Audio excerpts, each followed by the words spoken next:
हम लोगों ने मनोविज्ञान में क्लास 11 का मनोविज्ञान में पाठ 3 शुरू किया था, जिसका नाम है विकासवादी परिप्रेक्ष्य व्यवहार के जैविकी एवं सांस्कृतिक आधार। तो विकासवादी संदर्भ को हमने पढ़ा था और पिछली क्लास में हमने न्यूरॉन तंत्रिका तंत्र के बारे में चर्चा किया था और तंत्रिका तंत्र के विभिन्न प्रकारों के बारे में जाना था। न्यूरॉन के जो बनावट है उसके बारे में पढ़ा था, उसके विभिन्न पार्ट के बारे में हम लोगों ने जाना था। आज हम लोग पढ़ेंगे मस्तिष्क तथा उसका व्यवहार। मतलब मस्तिष्क है क्या और हमारा मस्तिष्क काम कैसे करता है, इसी के बारे में चर्चा आज के क्लास में हम करेंगे। तो सबसे पहले जान ले कि मस्तिष्क है क्या। तो कंप्यूटर आप सभी जानते हैं, अवगत है। तो कंप्यूटर में जो स्थान सीपीयू सेंट्रल प्रोसेसिव यूनिट का होता है, वही स्थान मानव के शरीर में उसके मस्तिष्क का होता है। क्योंकि हमारे पूरे शरीर का जो कंट्रोलर है, जो नियंत्रक है, वह मस्तिष्क है। मानव के पूरे शरीर का कंट्रोल कौन करता है? मस्तिष्क। और जो मस्तिष्क है वह तंत्रिका ऊतक का बना होता है। मस्तिष्क किसका बना होता है? तो मस्तिष्क जो है वह तंत्रिका ऊतक का बना होता है और बड़ा ही कोमल होता है। और जिस गुफा में बंद होता है वो गुफा बाहर से मोटरसाइकिल के हेलमेट के समान बड़ा ही कठोर होता है। एक गुफा होता है ना हेलमेट के समान, उसी कठोर गुहा में, खोखला गुहा में बंद रहता है। जिस गुहा में हमारा मस्तिष्क लॉक है, बंद है, उस गुहा को कहते हैं कपाल गुहा। क्या कहते हैं? हम सबका मस्तिष्क एक कठोर गुफा में बंद है, जो भारी से भारी प्रहार को भी कई बार सह लेता है, झेल लेता है और हमारे मस्तिष्क के आंतरिक भाग को क्षति नहीं पहुंचने देता है। उस गुहा को कपाल गुहा के नाम से जानते हैं।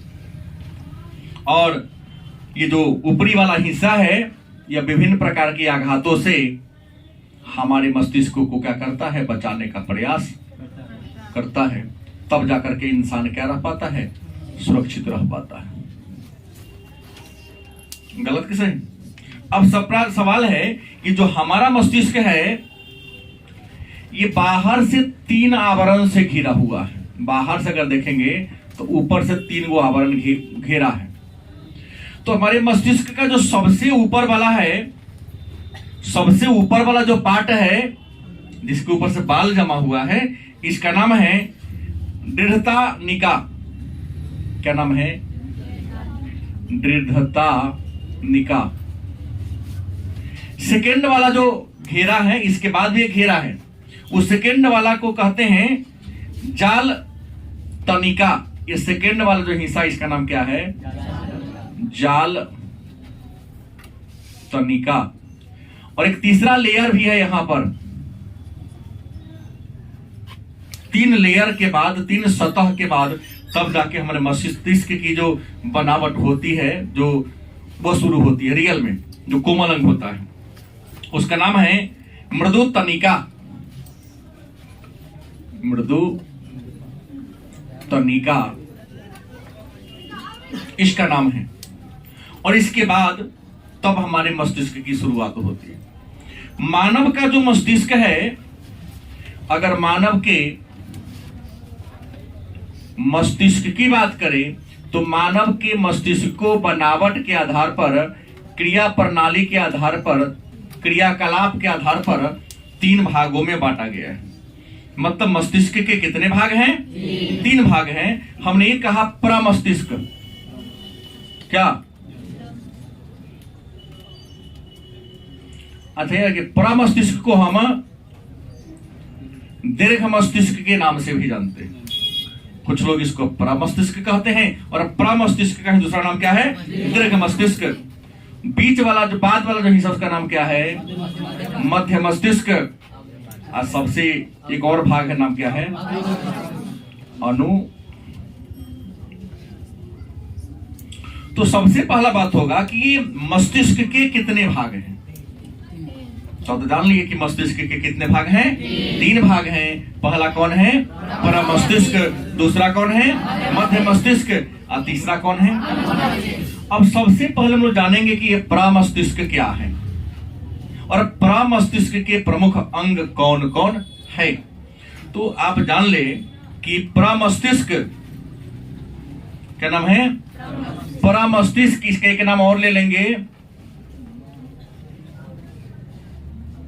अग्र मस्तिष्क। क्योंकि हमारे मस्तिष्क में सबसे ज्यादा हिस्सा इसी का होता है। हमारे मस्तिष्क का सबसे बड़ा पार्ट अग्र मस्तिष्क का होता है या प्रमस्तिष्क का होता है, इसलिए इसके नाम क्या है? दीर्घ मस्तिष्क। क्योंकि यह हमारे मस्तिष्क का सबसे बड़ा भाग है। और प्रमस्तिष्क में कुछ तंत्र जुड़े होते हैं।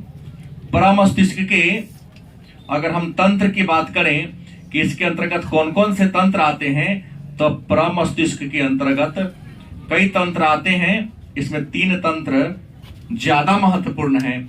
पहला का नाम है अधश्चेतक।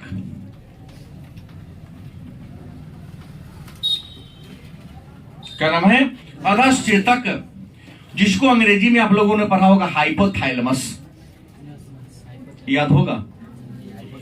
अग्र मस्तिष्क का हिस्सा क्या है? अधश्चेतक, जिसका हम अन्य नाम क्या कहते हैं अंग्रेजी में? हाइपोथैलेमस।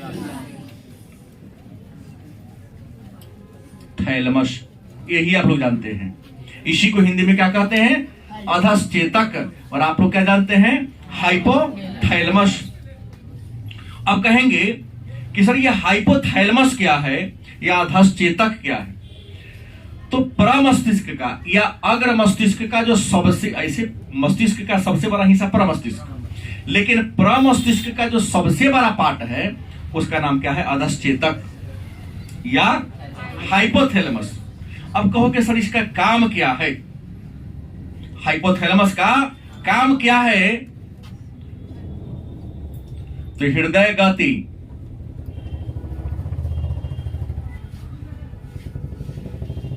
तापमान और रक्तचाप। हमारे हृदय की गति पर नियंत्रण कौन लाता है? हाइपोथैलेमस। रक्तचाप पर नियंत्रण कौन करता है? और आपके बॉडी के टेम्परेचर को कौन बनाए रखना है? तो हमने एक पढ़ा कि मस्तिष्क के कितने भाग हैं? 3। पहला है प्रमस्तिष्क, दूसरा है मध्य मस्तिष्क, तीसरा कौन है? अनुमस्तिष्क।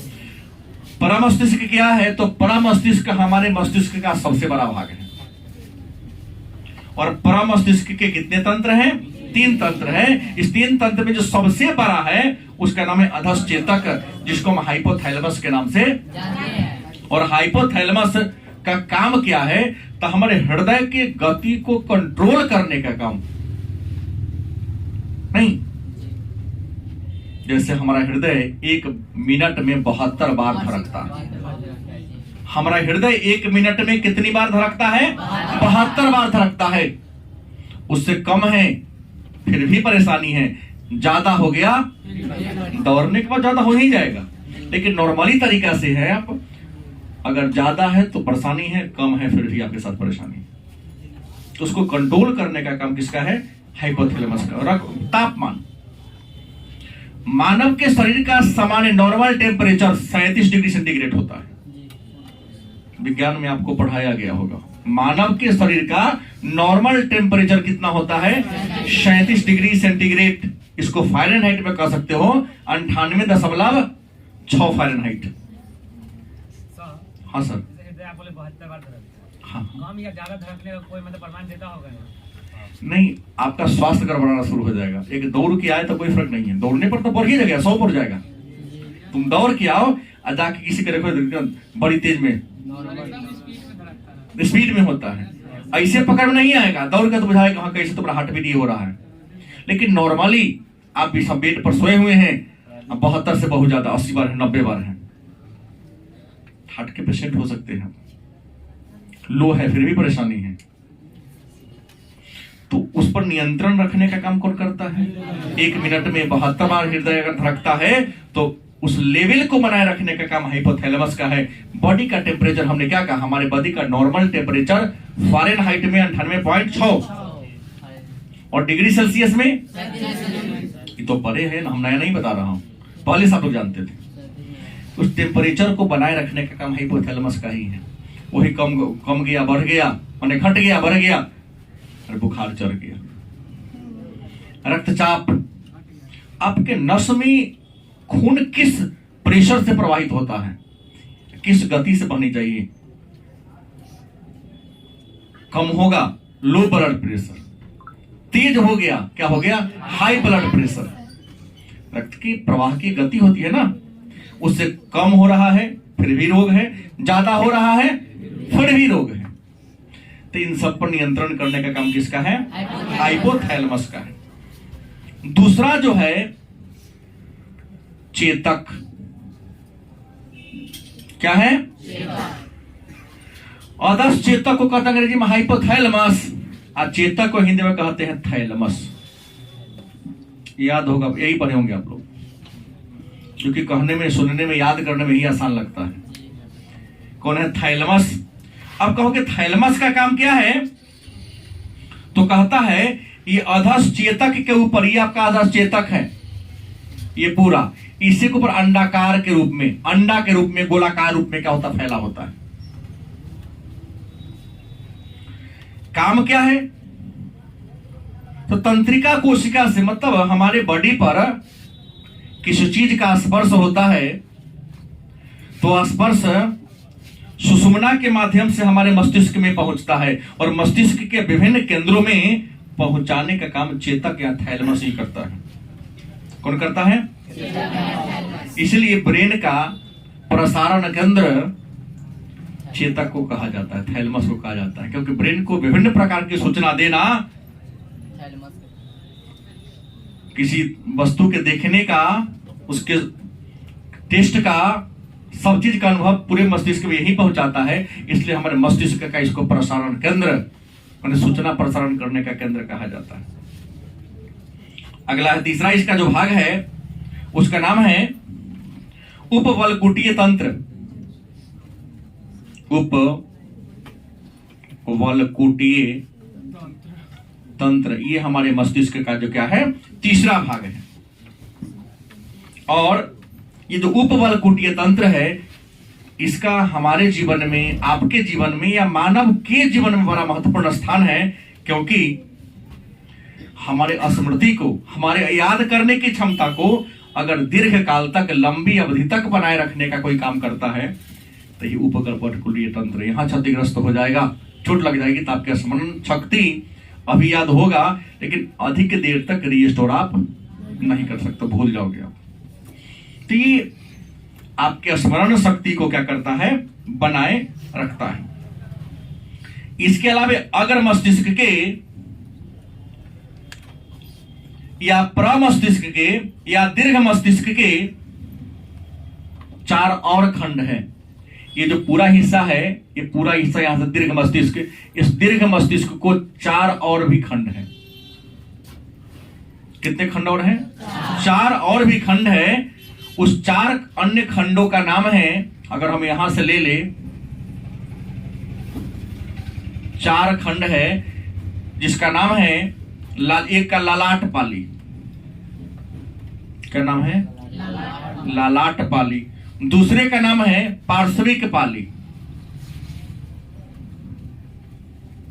पार्श्विक पाली।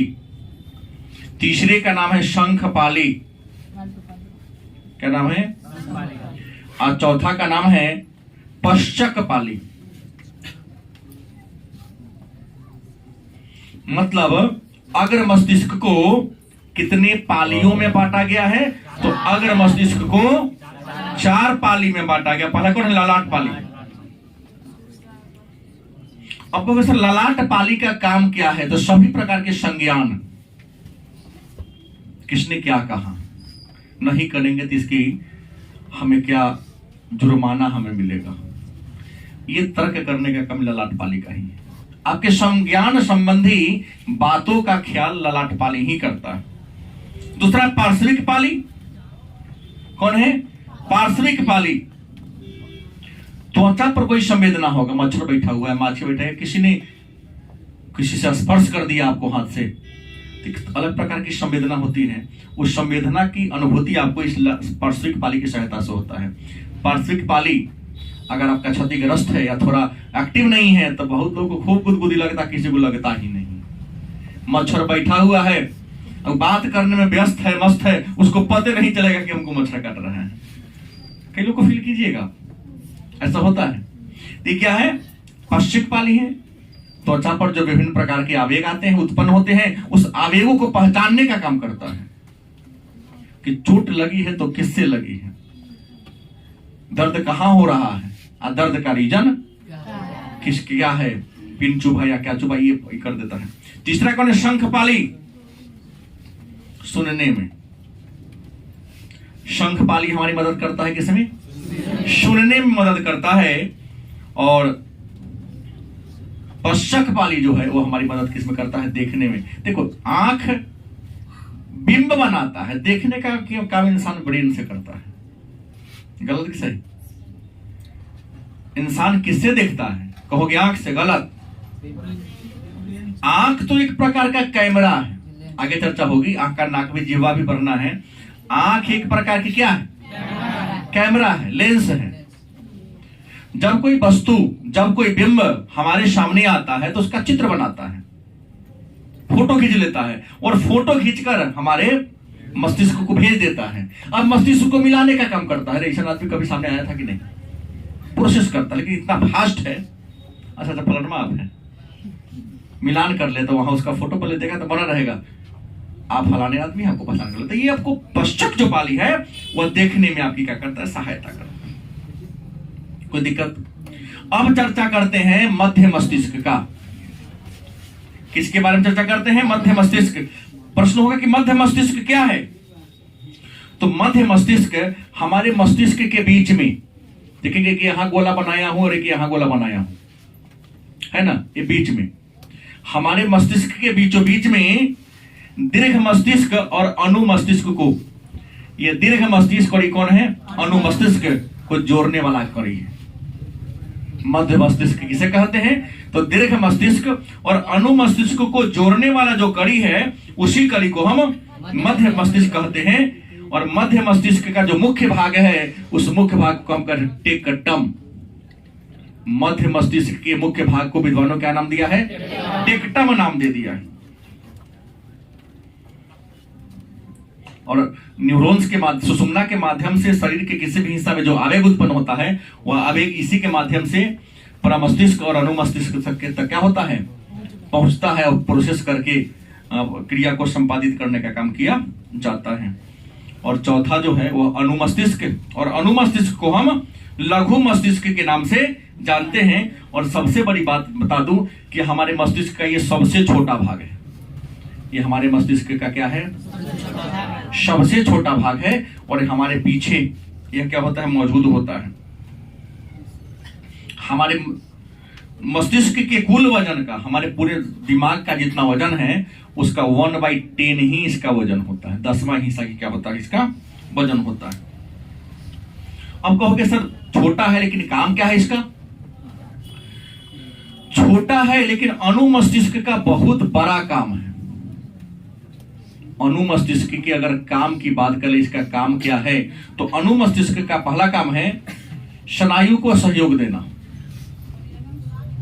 स्नायु को क्या देना? सहयोग देना। हमारे बॉडी में जो विभिन्न प्रकार का स्नायु तंत्र है, उन सभी तंत्र को आधार प्रदान करने का काम अनुमस्तिष्क या लघु मस्तिष्क का है। उसके बाद स्नायु पर क्या करना? नियंत्रण। हमारे बॉडी पर नियंत्रण भी अनुमस्तिष्क होता है। जैसे कोई बड़ी जोर से अगर पीछे प्रहार कर देता है तो कुछ देर आपका माथा चक्कर आने लगता है, आंख के सामने धुंधला सा प्रतीत होने लगता है। फील किए? ज्यादा होगा तो आपका स्मरण शक्ति ही छिन्न हो जाएगा। तो उस पर नियंत्रण करने का काम इसी का है। अगर सब चीज ठीक ठाक रहा तो पूरा बॉडी बैलेंस्ड में रहेगा, और थोड़ा भी गहरा चोट लग गया तो आपका बैलेंस क्या हो जाएगा? गड़बड़ हो जाएगा। इसके बाद शरीर के क्रिया को, मतलब शरीर के क्रिया को नियमित टहलने में, चलने में, दौड़ने में नियमित करने का काम अनुमस्तिष्क का ही है। लेकिन इन सब के अलावे प्रमस्तिष्क, मध्य मस्तिष्क और अनुमस्तिष्क के अलावे हमारे मस्तिष्क में कुछ और भी हिस्सा है, जिसमें एक का नाम है सेतु। क्या नाम है? सेतु, जिसको अंग्रेजी में पॉन्स के नाम से जानते हैं। सेतु का किसे कहते हैं? तो दो किनारे को जोड़ने वाले, नदी के दो किनारों को जोड़ने के लिए नदी के ऊपर क्या बनाते हैं? पुल। तो हमारे मस्तिष्क का पुल किसे कहते हैं? सेतु को। इसका काम क्या है? यह अनुमस्तिष्क, किसके? अनुमस्तिष्क के ठीक ऊपर सामने होता है। अनुमस्तिष्क थोड़ा सा क्या होता है? ऊपर होता है। लेकिन काम क्या है? तो सुषुम्ना के माध्यम से, मतलब हमारे गर्दन के माध्यम से जो भी आवेग आता है, उस आवेग को अनुमस्तिष्क को देना, और अनुमस्तिष्क मध्य मस्तिष्क को देगा, और मध्य मस्तिष्क प्रमस्तिष्क को क्या कर देगा? पहुंचा देगा। तो हमारे शरीर में मस्तिष्क में एक और हिस्सा है अनुमस्तिष्क, और विभिन्न प्रकार के आवेग, मच्छर ने काटा, पीछे से गर्दन के माध्यम से ऊपर पहुंचेगा, सूचना ही पहुंचाएगा। एक और है सुषुम्ना शीर्ष। क्या है?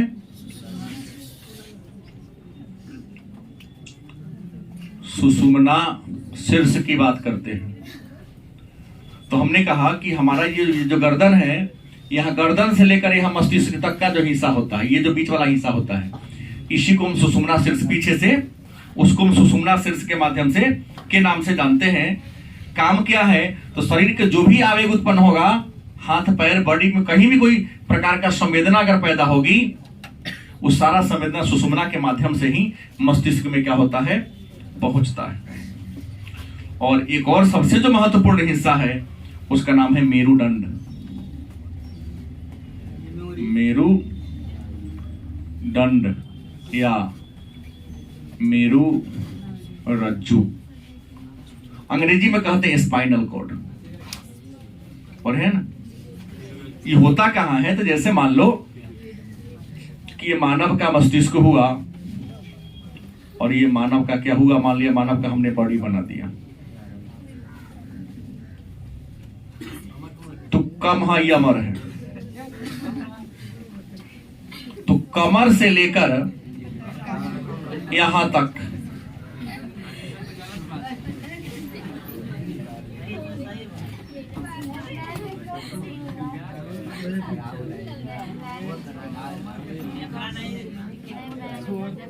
कमर से लेकर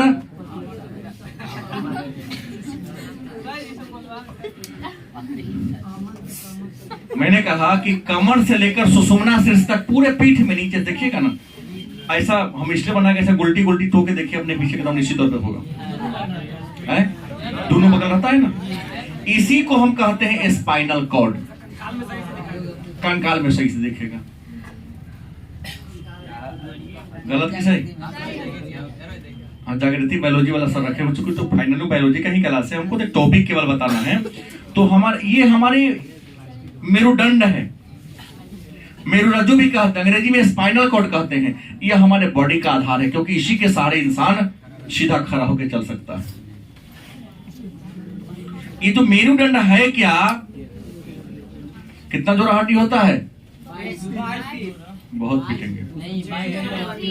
31 या 33? हाँ, 31 जोड़ा हड्डियों का एक सिस्टम तंत्र है।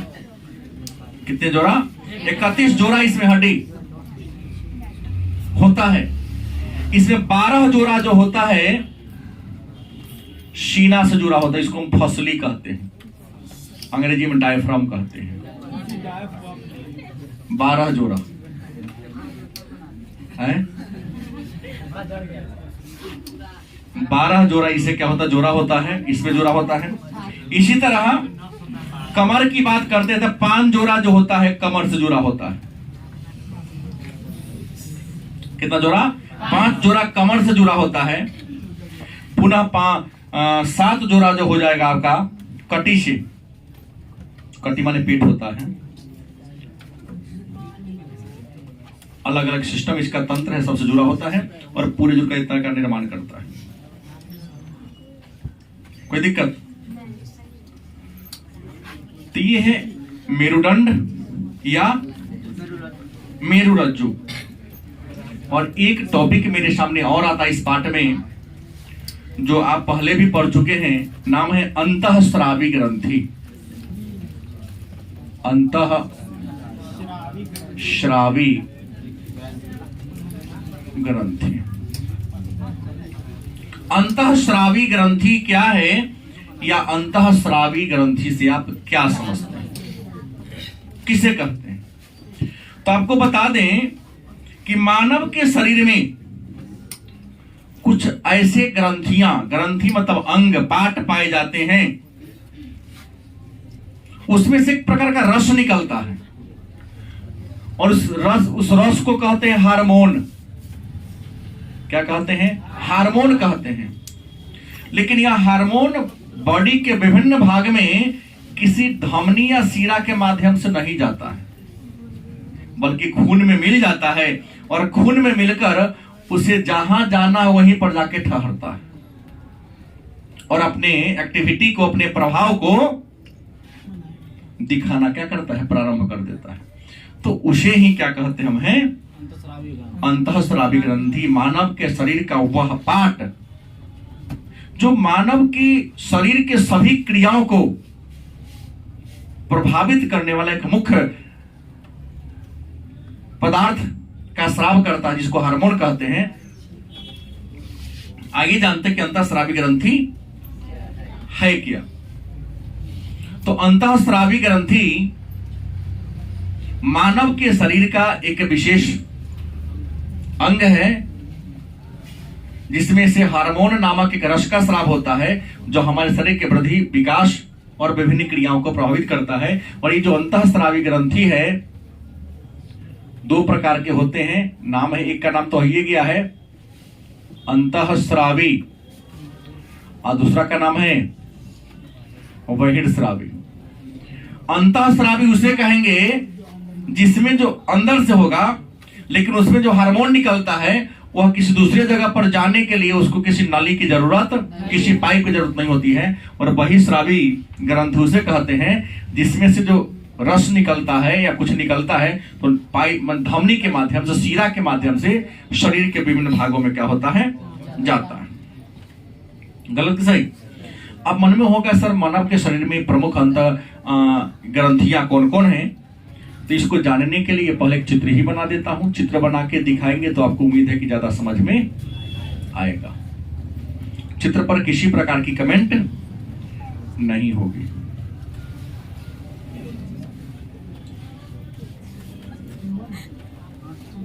मैंने पहले कहा कि चित्र हमें बनाने नहीं आता और आप लोग बनाने के लिए भी तैयार नहीं है।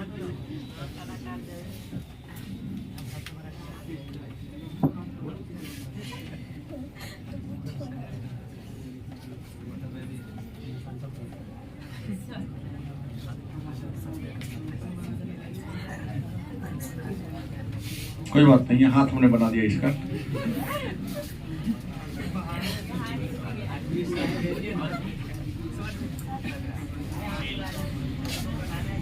हंसो नहीं, पैरों बना दिया हमने।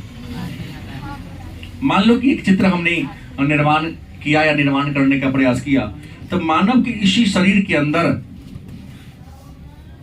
कुछ अंग हैं, कुछ पार्ट हैं जिसको हम ग्रंथि के नाम से जानते हैं। इसमें सबसे पहले एक मस्तिष्क में होता है। एक जो ग्रंथि होता है, कहां होता है? मस्तिष्क में होता है। और मस्तिष्क में जो पाए जाने वाला ग्रंथि, उस ग्रंथि को तो पीयूष ग्रंथि। कौन ग्रंथि कहते हैं? पीयूष ग्रंथि कहते हैं। फिर यहां एक गर्दन में होता है, इसको हम अवटु ग्रंथि के नाम से। उसका तो पेट में होता है, यहां पर सीना के नीचे यहां पर एक ग्रंथि होता है। इस ग्रंथि को अग्न्याशय। अग्न्याशय के नीचे की बात करते थे, यहां पर 2 गो होता है और जोड़ा में होता है। इसका नाम है अधिवृक्क ग्रंथि। अधिवृक्क ग्रंथि। और इसके नीचे जो होता है 2 ग्रंथियां और होती है। महिला में यहां होता है, पुरुष में नीचा शरीर के बाहर होता है। तो महिला में जो होता है उसको हम डिंब ग्रंथि कहते हैं। क्या कहते हैं? डिंब ग्रंथि कहते हैं। और पुरुष में जो होता है उसको हम शुक्र ग्रंथि कहते हैं। क्या कहते हैं? शुक्र ग्रंथि। अब एक एक ग्रंथियों के बारे में हम जान ले कि ग्रंथियां है कहां। कई बार अगर पूछता है कि मानव के बॉडी में जो सबसे ऊपर ग्रंथि है वह पीयूष है, पीयूष के बाद क्या है? अवटु है, अवटु के बाद अग्न्याशय है, अग्न्याशय के बाद अधिवृक्क है, उसके बाद डिंब ग्रंथि जो महिलाओं में केवल पाया जाता है, और पुरुष में शुक्र ग्रंथि जिसको अंडकोश के नाम से भी जानते हैं, वो शरीर के बाहर आपको प्रतीत होता है। तो सबसे पहले जाने के पीयूष ग्रंथि क्या है। तो मानव के मस्तिष्क में नीचा लटका हुआ, थोड़ा सा नीचा लटका हुआ एक ग्रंथि है जिसको पीयूष ग्रंथि के नाम से जानते हैं। इसके 2 पार्ट है, एक आगे वाला और एक पीछे वाला। एक फ्रंट में हो गया, एक क्या हो गया? बैक हो गया। इसके 2 भाग होते हैं। आगे वाला जो हिस्सा है जिसे एडोनोफाइसिस कहते हैं, और पीछे वाला जो हिस्सा है, पीछे वाला हिस्सा जिसको हम दूसरा हिस्सा के नाम से भी क्या करते हैं? जानते हैं। यह हमारे शरीर के वृद्धि और विकास के लिए जिम्मेदार होता है। कहा जाता है कि अगर पीछे वाला हिस्सा अगर थोड़ा सा एक्टिव हो गया तो इंसान बहुत लंबा हो जाएगा, अगर डीएक्टिव हो गया तो इंसान क्या हो जाएगा? बौना हो जाएगा। मतलब इंसान का बौना होना या लंबा होना निर्भर करता है पीयूष ग्रंथि। अगर आपका खान पान संतुलित रहेगा तो आप नॉर्मल हाइट के रहेंगे। खान पान अगर एवरेज से नीचे हो जाएगा तो आप में बौनापन आ जाएगा, क्योंकि खान पान ही जब अच्छा नहीं होगा तो यहाँ पर हार्मोन का निर्माण, बॉडी को आपको पोषण नहीं मिलेगा। बॉडी को पोषण नहीं मिलेगा तो हार्मोन बनेगा नहीं, हार्मोन बनेगा तो स्राव नहीं होगा, पुनः आपका वो अंग क्या हो जाएगा? क्षतिग्रस्त हो जाएगा। लेकिन कहोगे कि दवा के माध्यम से, तो दवा हार्मोन बॉडी के अंदर ही उत्पन्न होता है, इसको स्टोर भी नहीं किया जा सकता है, बनता है, अंग को प्रभावित करता है और अपना अंत भी कर लेता है। पीयूष ग्रंथि को मास्टर ग्रंथि भी कहते हैं, क्योंकि हमारे शरीर के सभी क्रियाओं पर, हमारे शरीर में जितनी भी क्रियाएं होती हैं उन सभी क्रियाओं पर अगर नियंत्रण किसी ग्रंथि का होता है तो मास्टर ग्रंथि का ही, पीयूष ग्रंथि को होता है। इसलिए विद्वानों ने पीयूष ग्रंथि को हम मास्टर ग्रंथि के नाम से ये करा दिया है। गर्दन में एक ग्रंथि है जिसको अवटु ग्रंथि, क्या नाम है? अवटु का अन्य नाम है थायराइड। क्या? इस थायराइड ग्रंथि से हार्मोन निकल जिसको थायरॉक्सिन कहते हैं। अवटु ग्रंथि का ही अन्य नाम क्या? थायराइड। और थायराइड ग्रंथि से जो हार्मोन निकलता है उसको हम थायरॉक्सिन नामक हार्मोन के नाम से, और आपको बता दें उल्टा कीप के समान होता है। कैसा कीप? उल्टा कीप के समान। कीप माने क्या? तो डिबिया में मटीरियल रखने वाला, तेल धरने वाला टीप, शुद्ध नाम है कीप। उल्टा कीप के समान होता है। तो अवटु जिसको थायराइड, इससे थायरॉक्सिन नामक क्या होता है? हार्मोन निकलता है। इसमें बड़ी मात्रा में आयोडीन पाया जाता है। क्या पाया जाता है? आयोडीन पाया जाता है। अगर मान लिया किसी कारण से आपके पोषण में कमी हो गई तो वहां से आपको आयोडीन बनना क्या होगा? बंद होगा। आज ऐसे ही होगा, नहीं होगा तो फूलना शुरू हो जाएगा, फूलना शुरू हो जाएगा तो एक रोग हो जाता है जिसको हम कहते हैं गलकंठ या घेघा। क्या कहते हैं? घेघा रोग के नाम से। लेकिन इस अवटु ग्रंथि का या थायराइड ग्रंथि का भी हमारे मानव के जीवन में बड़ा महत्वपूर्ण स्थान है। क्यों? तो क्योंकि थायराइड ग्रंथि हमारे टेम्परेचर को नॉर्मल रखता है, हमारे उपापचय के दर को कंट्रोल करता है, और हमारे शरीर में, हमारे आंत में ग्लूकोज की मात्रा का नियंत्रण करता है और उत्पादन करने का भी क्या करता है? काम करता है। अगला है अग्न्याशय। अगला कौन है? अग्न्याशय। अग्न्याशय कहाँ होता है? तो हमारे उदर में होता है। कहाँ होता है? यहाँ पर क्या है? पेट में। हमारे पेट में दो ग्रंथियां हैं, एक अग्न्याशय एक अधिवृक्क। लेकिन अग्न्याशय थोड़ा सा ऊपर है और अधिवृक्क थोड़ा सा क्या है? नीचे। तो अग्न्याशय कहाँ पाया जाता है? उदर में, मतलब पेट में पाया जाता है। कोई दिक्कत? और इसका साइज लगभग 20 mm माने 20 मिलीमीटर इसका क्या होता है? साइज होता है, आकार होता है। और इसी से, अग्न्याशय से एक हार्मोन निकलता है। इस हार्मोन को इंसुलिन क्या कहते हैं? इंसुलिन कहते हैं। यह अग्न्याशय के पार्ट ऑफ लंगरहैंस के द्वीपिका, लंगरहैंस के द्वीपिका से इंसुलिन निकलती है। और ये इंसुलिन का काम क्या है? तो ग्लूकोज को यही पचाती है, कार्बोहाइड्रेट को यही पचाने का काम करती है। अगर मान लिया कि आपके बॉडी में अग्न्याशय आपका बड़े मात्रा में इंसुलिन का निर्माण नहीं कर पा रहा है, तो जब भोजन करते हैं, भोजन जो ग्लूकोज में बदलता है, लेकिन बॉडी पचा नहीं पाता है क्योंकि इंसुलिन नहीं है, तो पेशाब के माध्यम से क्या होता है? बाहर निकलने लगता है। और इससे आप एक बीमारी का शिकार हो जाते हैं जिसको कहते हैं मधुमेह, अंग्रेजी में डायबिटीज। डायबिटीज कंट्रोल रखना है तो अग्न्याशय को स्वस्थ रखना होगा। अग्न्याशय को स्वस्थ रखना है तो खान पान स्वस्थ रखना होगा। और खान पान स्वस्थ रहेगा तो इंसुलिन का स्राव होगा, डायबिटीज का बीमारी नहीं होगी। लेकिन डायबिटीज कई बार अति तनाव, अति चिंता से भी हो जाता है, क्योंकि अति तनाव होगा तो यहाँ अग्न्याशय काम करना क्या करेगा? बंद करेगा। जैसे अग्न्याशय काम करना बंद करेगा तो इंसुलिन का स्राव बंद होगा। इंसुलिन का स्राव बंद होगा तो ग्लूकोज पचेगा नहीं, और ग्लूकोज बचेगा नहीं तो चिनिया बीमारी। पैसा रखो, रसगुल्ला नहीं खाओ, भात नहीं खाओ, आलू नहीं खाओ। गलत कि सही? कभी खाइए, उसना चावल खाइए, सूखा रोटी चिबाइए, हाँ लौका के सब्जी खाइए। हाँ हाँ।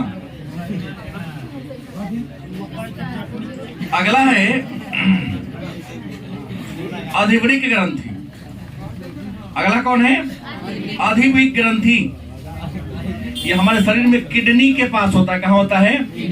हाँ, किडनी के आसपास में अधिवृक्क ग्रंथि होता है। और ये जोड़ा में होता है। क्या होता है? दो। और देखने में सेम के साइज का होता है। किसके समान? सेम का बीज देखे हैं? तो सेम के बिया के समान यह देखने में।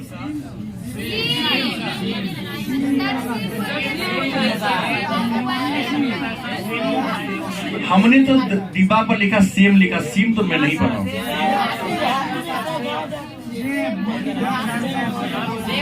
तो हम देहात में नहीं पढ़ा रहे।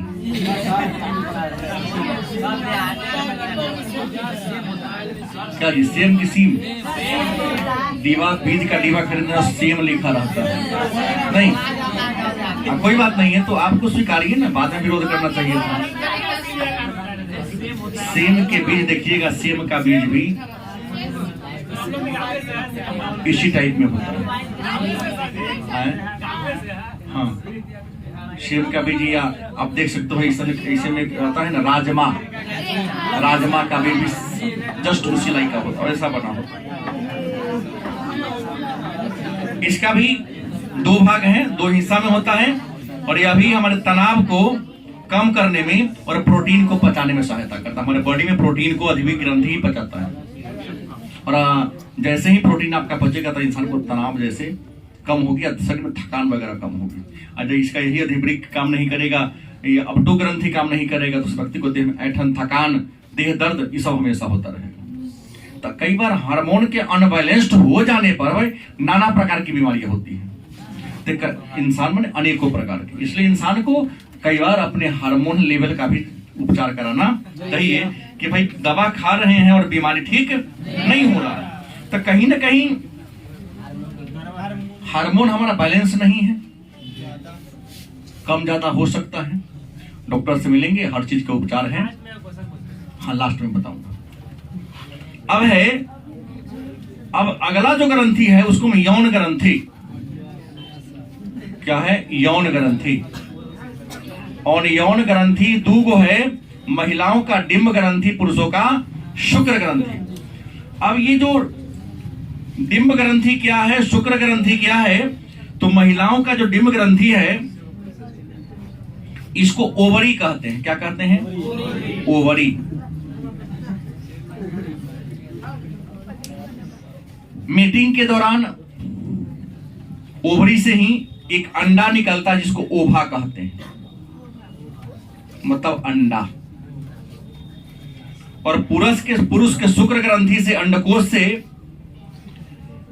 जो पदार्थ का स्राव होता है, रस का स्राव होता है, शुक्र ग्रंथि से शुक्राणु कहते हैं।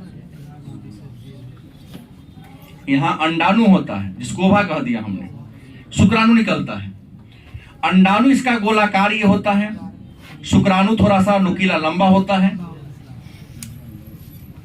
तो मीटिंग के दरमियान ये होता है कि जब शुक्राणु निकला शुक्र ग्रंथि से, डिंब ग्रंथि से, ओवरी से ओभा का स्राव हुआ, तो आपस में दोनों मिलता है। इसी को फोड़ के अगर उसमें जाके प्रवेश कर गया, शुक्राणु अंडाणु में प्रवेश कर गया, तो वह महिला गर्भ धारण कर लेती है। जब तक उसको फोड़ के अंदर नहीं प्रवेश करेगा तब तक महिला गर्भ धारण।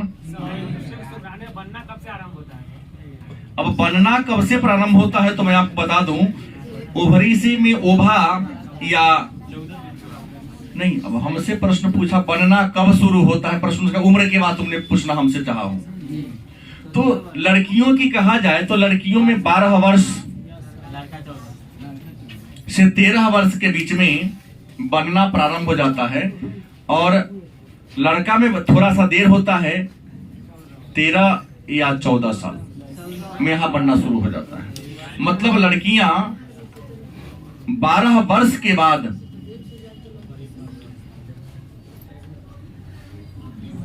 मासिक धर्म चक्र उसका प्रारंभ हो जाता है।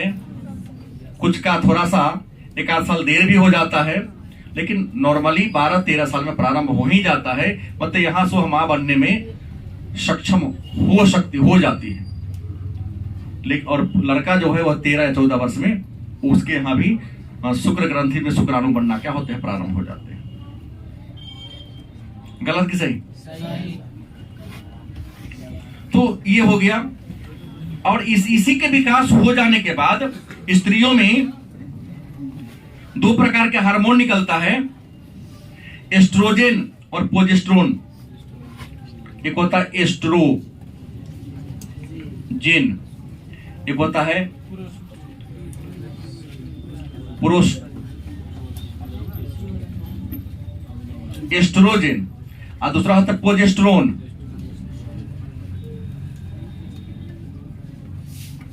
ठीक है। और एक होता है एंड्रोजन।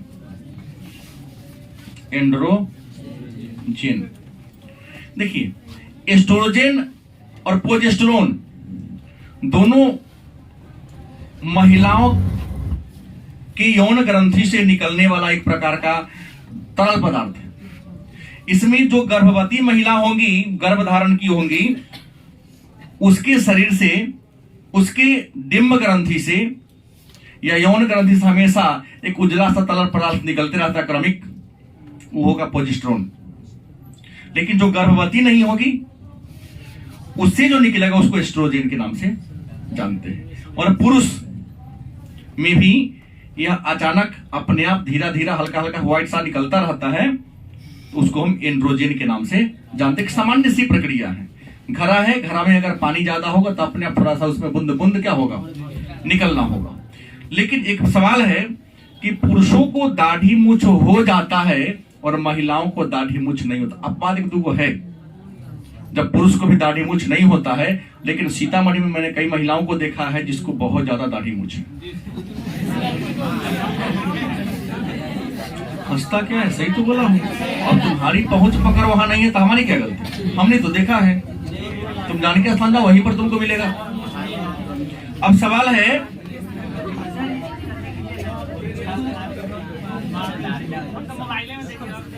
एंड्रोजन के कारण ही पुरुष में पुरुष जैसा, जैसे आवाज भारी हो जाना, मूछधारी निकलना, पुरुषत्व का गुण आ जाता है। और एस्ट्रोजन के कारण ही महिलाओं में, लड़कियों में महिलाओं जैसा गुण आना प्रारंभ होता है, उसका आवाज पतला होने लगता है। महिला में ये कंठ नहीं फूटेगा, क्योंकि कंठ फूटेगा तो उसका आवाज भारी हो जाएगा। ये मैक्सिमम लक्षण पुरुषों में ही देखने को मिलता है। एक छोटा टॉपिक है, आनुवांशिकता क्या है। लास्ट में अगर जानना चाहे तो 2 लाइन का प्रश्न है कि आनुवांशिकता क्या जी, अंग्रेजी में हेरिडिटी। क्या है आनुवांशिकता? तो व्यक्ति के व्यक्तित्व को प्रभावित करने वाला एक कारक है जिसको हम आनुवांशिकता कहते हैं। एक बच्चा या एक व्यक्ति अपना गुण, अपनी विशेषता अपने अगले पीढ़ी को क्या करता, ट्रांसफर करता है। नहीं, उसी को हम क्या कहते हैं, वंशकता, माने आनुवांशिकता, जिसको हम वंशक्रम के नाम से भी, वह प्रक्रिया है जिसमें एक बालक अपने माता पिता से उसके गुण और विशेषताओं को क्या करता है, स्वीकार करता है। सीखता नहीं है, स्वीकार करता, जन्मजात। जैसे आप सबके शरीर के बहुत ऐसे ऑर्गन होंगे, पार्ट्स होंगे, या आपका बहुत ऐसा स्वभाव होगा जो स्वभाव आपके माता पिता से मिलता होगा। शरीर का अंग भी मिलता होगा, और अंग के साथ साथ आपके बहुत ऐसे स्वभाव हैं जो आपके माता पिता से मिलते हैं। गलत कि सही? तो हर जीव में यह गुण होता है कि वो अपना गुण अपने अगले पीढ़ी को क्या करे, ट्रांसफर करे। उसी को हम कहते हैं हेरिडिटी, और इसमें क्या कहते हैं, आनुवांशिकता कहते हैं। लेकिन यहां हमने एक बात छोड़ दिया है कि पुरुष के जो शुक्र ग्रंथि होते हैं, महिला का जो डिम्ब ग्रंथि, तो महिला के डिम्ब ग्रंथि में केवल और केवल एक सहार पाया जाता है, एक्स क्रोमोसोम, और पुरुष में एक्स वाई दोनों होता है। तो मीटिंग के दौरान अगर पुरुष ने एक्स ट्रांसफर कर दिया तो एक्स एक्स मिलने से क्या होगा,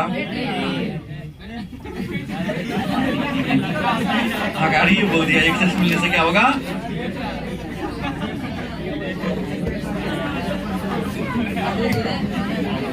पुत्री हो जाएगी ना।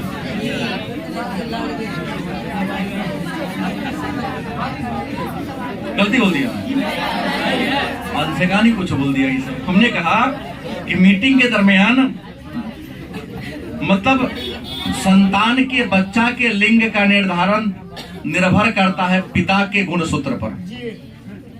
दोषी भले ही लोग महिला को ठहरा दे, लेकिन संतान बेटा होगा या बेटी होगा यह निर्भर करता है पुरुष के गुणसूत्र पर। मीटिंग के दौरान अगर महिला के पास तो ऑलरेडी क्या है, एक्स है, पुरुष ने अगर एक्स ट्रांसफर कर दिया था क्या बन गई बेटी, अगर वाई ट्रांसफर कर दिया था क्या बन गया, तो निर्भर पुरुष पर करता है ना। लेकिन दोषी कौन है, क्योंकि समाज पुरुष प्रधान समाज है।